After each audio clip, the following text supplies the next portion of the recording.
বিজেপির জেলা কমিটির তালিকা ঘোষণা হওয়ার পর দাঁতনে ভাঙন ধরল বিজেপিতে। রবিবার পশ্চিম মেদিনীপুর জেলার দাঁতন 2 নম্বর ব্লকের হরিপুর অঞ্চলের জলগোদাতে বাংলা ভাষার অসম্মান ও বাংলা ভাষীদের ওপর অত্যাচারের প্রতিবাদ জানিয়ে প্রতিবাদ সভার আয়োজন করেছিল হরিপুর অঞ্চল তৃণমূল কংগ্রেস। অঞ্চল তৃণমূলের আয়োজিত এই প্রতিবাদ সভায় বিজেপি ছেড়ে তৃণমূলে যোগদান করলেন দাঁতন 3 নম্বর মণ্ডলের প্রাক্তন সাধারণ সম্পাদক এবং বিজেপি জেলা নেতৃত্ব কমল প্রধান। এদিন কমল প্রধানের হাতে তৃণমূলের দলীয় পতাকা তুলে দিলেন দাঁতন বিধানসভার বিধায়ক বিক্রম চন্দ্র প্রধান ও ব্লক তৃণমূল কংগ্রেসের সভাপতি ইফতেখার আলী। এছাড়াও উপস্থিত ছিলেন হরিপুর অঞ্চল তৃণমূল কংগ্রেসের সভাপতি কার্তিক জানা ও ব্লক যুব তৃণমূল কংগ্রেসের সভাপতি বিপ্লব বেরা সহ অন্যান্যরা।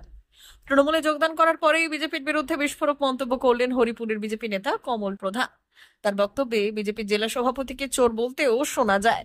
একই সঙ্গে বিজেপির জেলা কমিটিতে যাদের নাম রয়েছে তারাও চাকরি দেওয়ার নাম করে লক্ষ লক্ষ টাকা আত্মসাৎ করেছে বলে অভিযোগ তুলেছেন, যদিও এই অভিযোগ মানেনি বিজেপি। আমাদের মুখ্যমন্ত্রী নেত্রী আছেন, তিনি যা বলার বলবেন। তিনি বলেছেন এত হট্টগোলের সত্ত্বেও আজকে মুখ্যমন্ত্রী কড়া জবাব দিয়েছেন, নিন্দা করেছেন বাংলা ভাষাকে অসম্মান, বাংলার মানুষ কখনো মানবে না। তাই তো আমরা তিনি 21শে জুলাই যে ভাষা আন্দোলনের সূচনা করেছিলেন, আমরা 21শে জুলাই 28শে জুলাই আপনাদের ব্লকে হেডকোয়ার্টারে আমরা হাজার হাজার মানুষকে নিয়ে আমরা মিছিল করে এমনি পথসভা করে ভাষা আন্দোলনের পক্ষে, বাংলা ভাষার পক্ষে আর বিজেপি বাংলা ভাষার বিরোধীদের আমরা তাদের নিন্দা জানিয়েছিলাম। আর সেখানে আমরা ঘোষণা করেছিলাম অঞ্চল ওয়ারি আজকে ভাষা আন্দোলন হবে আপনাদের হরিপুরে, আজকে বিশ্রামাগারের কাছে, আজকে স্কুল বাজারে আমরা করেছিলাম। সেখানে বহু মানুষ আপনারা উপস্থিত ছিলেন। এইবারে প্রতিটা সংসদ এলাকার প্রতিটা বুথ এলাকায় মিছিল হবে, এমনি পথসভা হবে।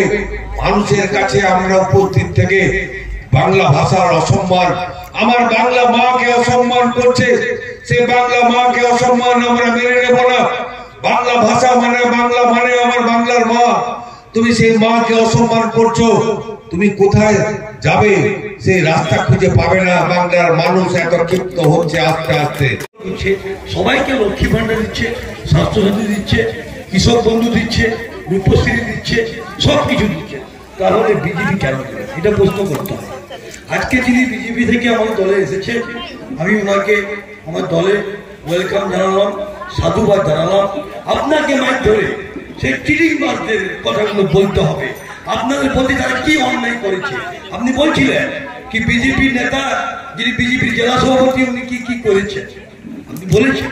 আগামী দিন আপনাকে আরো বলতে হবে। আমরা না হলে যারা আজকে বিজেপি করে বন্ধুরা শুনো, আমরা না হলে তোমাদের মিথ্যা কথা বলতাম, কিন্তু তোমাদের দলের একজন নেতা আজকে আমাদের দলের যোগ দিয়ে বলেছে এবং কাগজে কলমে নিয়ে বলেছে। দরকার যদি আছে তোমার দল যদি ক্ষমতা তোমার যদি দম আছে, কেস করো না, আমার নামে এফআইআর করো না, দেখি আমরা করে কাগজে কলমে বুঝে নেবো। কারণ আমরা দেখেছিলাম বিশ্বজিৎ যিনি পঞ্চায়েত সদস্য, পেপারে বর্তমান পেপারে বড় করে বের হয়েছিল রেলওয়ের টাকা চাকরির নামে টাকা নিয়েছেন, উনি বাস্তবটা বলেছেন। সবার কাছে আমার অনুরোধ, আজকে আপনি বলুন তো আপনার মেয়ের রূপশ্রী কে দেয়? মমতা বন্দ্যোপাধ্যায়। কন্যাশ্রী কে দেয়? মমতা বন্দ্যোপাধ্যায়। আপনি বলুন তো বেটি পড়াও বেটি বাঁচাও কজন পেয়েছে? একটু হাত তুলুন তো। আপনারা 15 লক্ষ টাকা পেয়েছেন? কেউ পেয়েছেন? 15 টাকা পেয়েছেন? বিজেপি 15 টাকা দিবে না, দায়িত্ব নিয়ে আমি বলছি। 15 লক্ষ নয়, 15 টাকাও দেবে না। কারণ তাদের কাছে একটাই ওষুধ আছে, সেই ওষুধের নামটা কি জানেন তো? হিন্দু মুসলমান।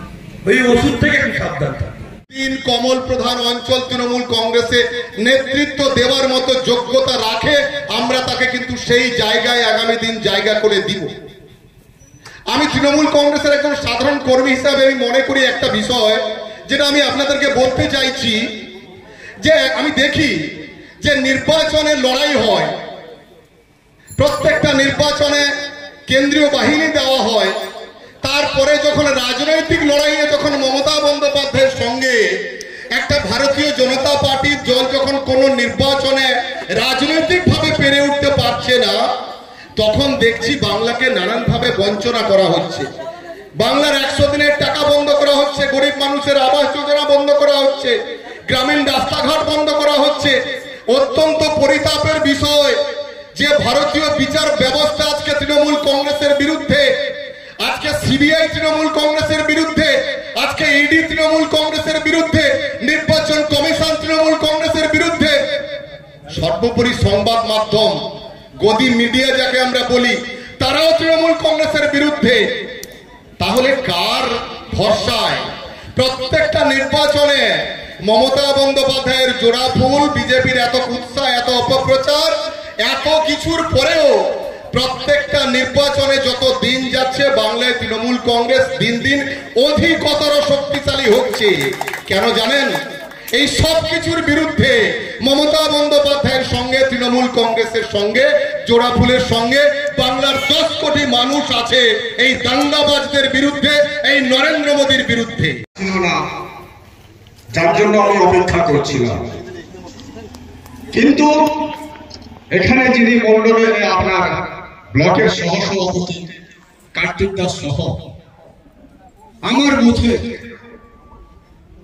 যারা আমার সঙ্গেও সেই সময়টা তৃণমূল করেছিলেন, এখনো করছেন, আমার সেই বুথের প্রত্যেকের আন্তরিকতার আহ্বানে আজকে আমি এই মমতা ব্যানার্জির উন্নয়নে সামিল হওয়ার জন্য আমি আবার এই দলটাতে ফিরে এলাম। আমি আপনাদেরকে কথা দিচ্ছি, আমার হরিপুর বুথ আমরা সবাই মিলে এবার বিধানসভা 200+ ভোটে আমি লিড দিব। আমরা সবাই মিলে আমি আশা করব আমার বুথের সবাই একত্রিত হয়ে লক্ষ্যকে স্থির রেখে সবার সহযোগিতায় এই লিড আমরা ক্রস করব। আমি বলার আগে কিছু সম্মান জানানো উচিত ছিল। আমাদের বিধায়ক মশাই রয়েছেন, ব্লক সভাপতি রয়েছেন, অন্যান্যরা অনেক নেতৃত্বরা রয়েছে, সবার নাম আমি জানি না বা রেজিগ্রেশনটা আমি জানি না, তাই সবাইকে আমার পক্ষ থেকে সম্মান জানালাম। আর একটা দিক, আজকে যে দলটা আমি করেছিলাম বিজেপি দলটা, সেই 10 বছরের বিজেপি দল আর আজকের বিজেপি দল এক নয়। কারণ আজকে বিজেপি দলটা হয়েছে ধাপ্পাবাজের দল, লাপাকের দল, চোরের দল, ডাকাতের দল। এটা কথার কথা নয়। আজকে পশ্চিম মেদিনীপুর জেলার যিনি জেলা সভাপতি হয়েছেন, প্রমাণ দেখাবো একজন সাধারণ বুথ সভাপতির কাছ থেকে লক্ষাধিক টাকা লুট করেছে, তার কোন সুরাহ করতে পারেনি। সেই বুথ সভাপতি এত ভিখারি যে কান্নার চোখের জল পায়ে ফেলছে, অথচ জেলা সভাপতি তার টাকা ফেরত দেয়নি। তাহলে একজন জেলা সভাপতি যদি একজন বুথের কর্মীর টাকা মেরে দেয়, অথচ তারা শাসন ব্যবস্থায় আসেনি, তারা শাসনে এলে, শাসন ব্যবস্থায় এলে, রাজ্যে ক্ষমতা এলে তারা তো মানুষকেও বিক্রি করে দিবে। আর বলি যেমন গাছের যেমন ঝাড়ের তেমন বাস লোকে বলে না।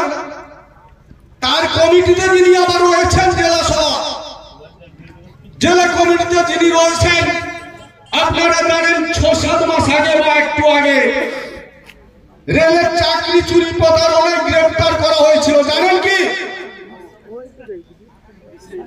আপনারা মনে হয় জানেন না। অনেকে বিশ্বজিৎ পাত্র, যিনি নোহমজা বুথের পঞ্চায়েত সদস্য, বর্তমান জেলার সম্পাদক, সেই বিশ্বজিৎ পাত্র আজকে ক্ষমতায় না থেকেও কেন্দ্র সরকারের চাকরি দেওয়ার প্রতারণা করে মানুষের কাছ থেকে কয়েক লক্ষ টাকা আদায় করেছেন।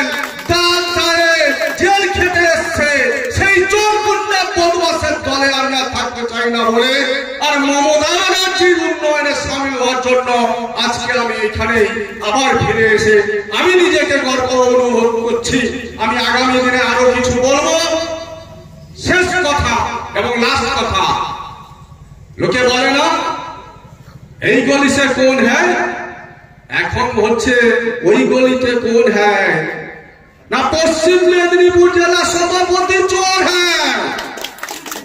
আমি কথা দিচ্ছি বিজেপি যে 7টা বিধানসভা রয়েছে 7টা বিধানসভা হারবে, কারণ আমার এই রাজনৈতিক অভিজ্ঞতা থেকে বলছি 7টাকে 7টা গোল আমরা দিব। আমি সেই খেলায় আমি সবার সঙ্গে অংশগ্রহণ করে বিজেপিকে ধূলিসাৎ করার জন্য এই 7 নম্বর অঞ্চলে সবার কাছে আমার আহ্বান, আপনারা আমাকে দূরে না সরিয়ে দিয়ে সবাই পুরনো ভাই বন্ধু বলে কাছে টেনে নেবেন। আমার নেতৃত্বরা আমাকে যতটুকু দলের দায়িত্ব দিবেন তার চেয়ে আমি আরো কয়েক গুণ বাড়িয়ে সেই কাজটা সফল করার চেষ্টা করব। ওইটুকু বলে আমি আমার ক্ষুদ্র বক্তব্য শেষ করছি। আজকে হরিপুর 7 নম্বর অঞ্চলে ভারতীয় জনতা পার্টির একজন পুরনো কার্যকর্তা মানে মন্ডল কমিটিতে ছিল, সে নাকি আজকে তৃণমূলে জয়েন করেছে আমরা শুনলাম। তো উনি দীর্ঘদিন থেকেই এই যে তৃণমূলের সঙ্গে যোগাযোগ ছিল, আজকে তার বহিঃপ্রকাশটা হয়েছে এবং উনি আজকে জয়েন করার পরে দেখলাম ডায়াসে উঠে আমাদের জেলা সভাপতি, মন্ডল সভাপতি এবং আমাদের নামে অনেক উল্টাপাল্টা কথা বলেছেন। তো যাই হোক, ভারতীয় জনতা পার্টির কর্মী আমরা বিজেপি করতে গিয়ে বহু কেস খেয়েছি, জেলও খেটেছি।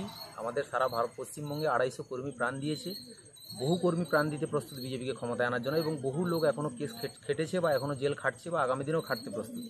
তো এরকম একটা দুটো লোক যারা তৃণমূলের সঙ্গে গট আপ করে দীর্ঘদিন ধরে চলছিল, তো তারা চলে গেলে বিজেপির কিছু এসে যায় না, আর বিজেপির উচ্ছিষ্ট। আমি তৃণমূলের বন্ধুদের বলবো এই সমস্ত উচ্ছিষ্টকে নিয়ে আপনারা আজকে যে আনন্দ করলেন, আপনাদের সেই আনন্দকে নিয়ে আমরা সত্যি দেখে আমরা অবাক হলাম। 2021 সালের পরে ভারতীয় জনতা পার্টির 2-1 কার্যকর্তা কোনো না কোনো চাপের সম্মুখীন হয়ে বিজেপি ছেড়ে চলে গেছিলেন, তাতে আমাদের কষ্ট হয়েছিল সত্যি। কিন্তু আজকে এই চলে যাওয়ার পরে ভারতীয় জনতা পার্টির হরিপুর 7 নম্বর অঞ্চলের বহু কর্মীরা যে ধরনের আনন্দিত এবং উল্লাসিত, তারা আমাদেরকে ফোন করে বলছেন যে দাদা এবার বিজেপি, সেটা একটা বুথের কর্মী, তো উনি 7টা বিধানসভার জন্য বড় বড় ডায়লগ দিচ্ছেন মাইক নিয়ে। তো ওনার মুখটা খারাপ, সব দিন উনি নাম ধরে যাকে তাকে যা তা বলতেন। বিজেপিতে এসেও আমরা বারবার না বলা সত্ত্বেও উনি এরকম করতেন। সৌজন্যতার রাজনীতি উনি জীবনে কোনোদিন শেখেননি, খুব নোংরা ভাষায় কথাবার্তা বলেন। এবং আজকে হরিপুর বুথে আমরা 2024 সালে প্রায় 100 ভোট লিড করেছিলাম এবং আমরা আশা করি যে এই জঞ্জাল এবং উচ্ছিষ্ট বিজেপি থেকে চলে যাওয়ার পরে আমরা সেখানে 200-র বেশি ভোট আমরা বিজেপি লিড করব এবং 2026 বিধানসভা নির্বাচনে এইটুকু আমরা একদম। এবং সেই গ্রামেরও অনেক কর্মী আমাদেরকে ফোন করে খুব আনন্দিত হয়েছেন। বিজেপি থেকে ওকে বহিষ্কার করা হয়েছে এবং তার বহিষ্কারের অনেক কারণও রয়েছে, তো সেগুলো এই হরিপুর 7 নম্বর অঞ্চলে যারা কর্মী আছেন তারা খুব ভালোভাবে বলতে পারবেন। এটা চলে যাওয়ার পিছনে মূল বিষয় যেটা হলো, আমাদের সাংগঠনিক আভ্যন্তরীণ স্তর থেকে আমাদের কাছে খবর ছিল যে উনি তৃণমূলের সঙ্গে তো যোগাযোগটা রেখে চলছেন, তা বাদেও আমরা কিছু খবর পাই যে সংগঠনের নিচু স্তর থেকে উনি কর্মীর কাছ থেকে পয়সা সংগ্রহ করেছেন, কালেকশন করেছেন সরকারি কিছু প্রকল্পের সুযোগ সুবিধা নাকি পাইয়ে দেওয়ার জন্য। তো আমরা যখন ওইগুলো জিজ্ঞাসাবাদ করি তখন উনি অস্বীকার করেন, কিন্তু আমাদের কাছে সঠিক তথ্য আছে যে উনি পয়সাগুলো তুলেছেন এবং এই বিষয়গুলো আমাদের কাছে লিখিত অবজেকশনও আছে। তো তারপরেও আরও একটা ঘটনা ছিল, গত লোকসভা নির্বাচনের সময় উনি আমাদের তৎকালীন মণ্ডল সভাপতিকে মেরে দলীয় ফান্ড ছাড়িয়ে নেন। তো সমগ্র কিছু বিষয়গুলো জেলা বিবেচনা করার পরে আমরা ওকে দল থেকে অনেকদিন থেকেই বহিষ্কার করেছিলাম। যাই হোক, এরকম ধরনের কার্যকর্তা আমাদের বিজেপি থেকে চলে গেছে, আজকে বিজেপির মঙ্গল হয়েছে। সত্যি আমরা এই বিষয়টা নিয়ে খুব আনন্দিত, আর তৃণমূল একে নিয়েছে এটাতেও আমরা আনন্দিত যে এরকম লোক তৃণমূল গেছে, আমাদের অনেক প্রফিট। যেমন বাস তেমন ঝাড়ে গিয়েই তো পৌঁছাবে। তো উনি চোর হিসাবে যেখানে যাওয়ার কথা সেখানেই গেছেন। তো চোরের আখড়া সমৃদ্ধ হয়েছে, এতে আমাদের কিছু যায় আসে না। হরিপুর 7 নম্বর অঞ্চলে বিজেপির যে সাংগঠনিক পরিস্থিতি ছিল সেখান থেকে আমরা আরও বরং আমরা গ্রো করব, আমরা আরও ভালো সংগঠন আগামী দিনে প্রস্তুত করে আমরা মানুষের সামনে পৌঁছাবো, এটাই আমাদের অঙ্গীকার। 2026-এর নির্বাচনে সমস্ত দলের মধ্যে থাকা জালিয়াত বদমাশ হারমাদের সঙ্গে 26-এর লড়াইতে ময়দানে দেখা হবে। মা বাসন্তী হোটেল অ্যান্ড রেস্টুরেন্ট, উত্তাপন, নারায়ণগড়, পশ্চিম মেদিনীপুর। আমাদের এখানে সকাল, দুপুর ও রাত্রিকালীন আহারের সুব্যবস্থা রয়েছে। সকালের টিফিনে পাবেন স্ন্যাক্স, পরোটা, আলুর পরোটা, মিক্সড পরোটা, মুলি পরোটা। দুপুরে খাবারে পাবেন সবজি ভাত, খাসি ও মুরগির মাংস, ইলিশ মাছের ভাপা, ভেটকির তেল ঝাল, চিংড়ির মালাইকারি, কাতলা মাছের ভাপা, এছাড়াও মশালা কোল্ড ড্রিঙ্কস, আইসক্রিম। রাতের খাবারে পেয়ে যাবেন তাওয়া রুটি, তন্দুরি রুটি, তড়কা, চিকেন তন্দুরি, চানা মশালা, চিকেন বাটার মশালা প্রভৃতি। সুলভ মূল্যে পরিচ্ছন্ন খাবারের একটাই ঠিকানা, মা বাসন্তী হোটেল অ্যান্ড রেস্টুরেন্ট, ওক্তাপোল, নারায়ণগঞ্জ, পশ্চিম মেদিনীপুর। বিশেষ দ্রষ্টব্য, আমাদের এখানে সকল অনুষ্ঠানের খাবারের অর্ডার নেওয়া হয়। এখানে পেয়ে যাবেন মা বাসন্তী মিষ্টান্ন ভান্ডার থেকে বিভিন্ন মিষ্টি। অনুষ্ঠানের জন্য মিষ্টি পাওয়া যায়। এছাড়াও কেক, নামি দামি কোম্পানির চকলেট পেতে চলে আসুন আমাদের দোকানে। প্রোপাইটার ঝন্টু গিরি। যোগাযোগ 9732543245।